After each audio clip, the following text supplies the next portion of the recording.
ஏதோ ஆட்சி பொறுப்புக்கு வந்தோம், பொறுப்பை மறந்து பதவி மோகத்துல இருந்தோம், சில கவர்ச்சி திட்டங்களை செஞ்சோம், மறுபடியும் பதவி மோகத்தோட தேர்தலுக்கு தயாராகும்னு சிலர் நினைக்கிறாங்க.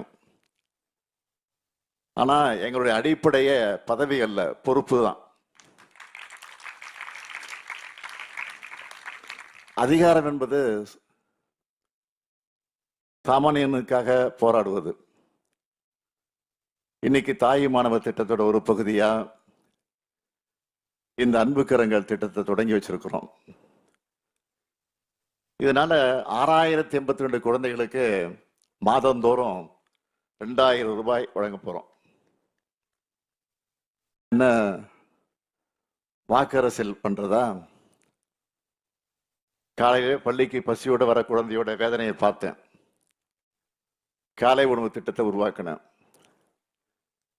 இன்னைக்கு 21 லட்சம் குழந்தைகளுக்கு நாள்தோறும் சூடா சுவையா சத்தான உணவை பரிமாறுறோம். இது என்ன வாக்கரசியலுக்காக பண்றதா?